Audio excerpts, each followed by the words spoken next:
very easy, and it's a highly reinforcing activity, but you really truly only want to do a few repetitions and then put it away, because you want it to become something for them that they really look forward to. So 3 to 5 repetitions of, like you did 6 on the tin to build it, but 3 to 5 repetitions on a container is more than enough, because then you have to teach them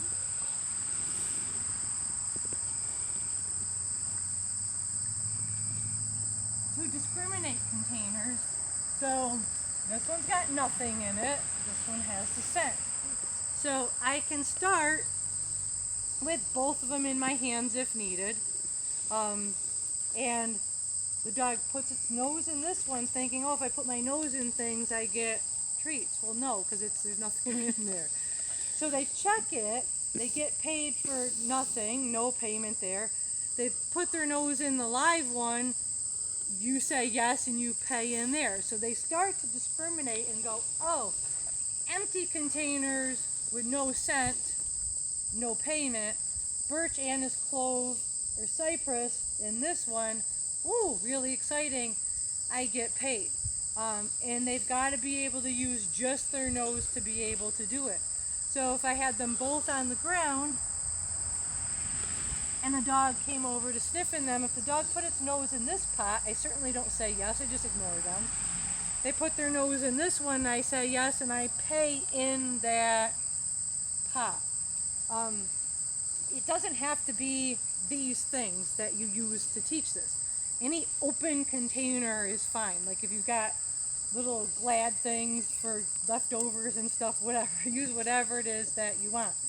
You do have to have the smell contained in something so that they don't eat the Q-tips. So these little tins were commercially bought for scent work, but we all have crap in our junk drawers that that you can put scent in and poke holes in it so that the scent can get out. So that what the dogs are going to learn over time is to find where the odor is coming from. So there's containers, and that means boxes, pots, luggage, items. There is exterior work where the scent is somewhere like on a tree or a bush or on some natural thing. There's interior searches where the scent could be like taped under a chair or under a desk or in a locker or somewhere like that. And then they have buried where they put the scent in. Right now it's in boxes, but they are scented under sand and or water.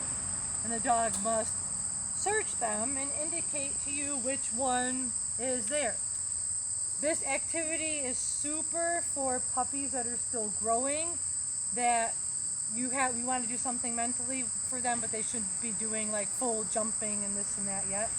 It's amazing for dogs that did a nice agility career. They're going to retire so you can save their joints, but you want something for them to do which keeps their mind and body going. And some people do it through their dog's whole career. I teach it to my puppies. In between a year and 2, they'll do a few trials, and then when they're 10 and older, then I'll spend money on it again, because it's not cheap. Right. You know, it's like $25 per sniff.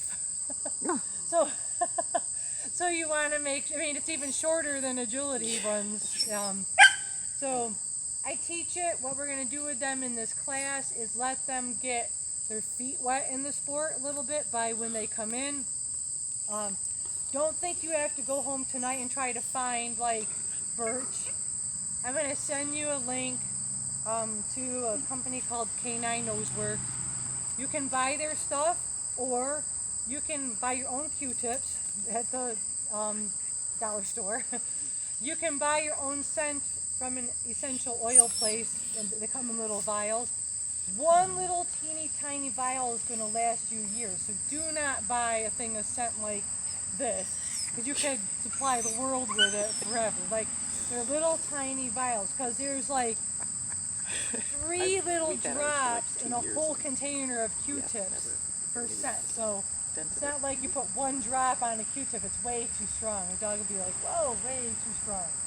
It's a very dilute amount that's on there, but I'm going to send you all the information for it. So the 2 main things covered today: beginning scent work And if you're going to change from food to toy, make sure your dog will take them what you're offering, not what they're bullying you into giving. And if you're trading from toy to toy, they must let go of the first one and play with the one you have asked them to, and back and forth. And once they win it, let them carry it for as long as they want to, but as soon as they spit it out, it's now dead and it is yours again. So at this point, should we be using a combination of all the scents, or anyone, or? You could use one scent if you want, or you can use all four, because they are capable of smelling them as individuals. Okay.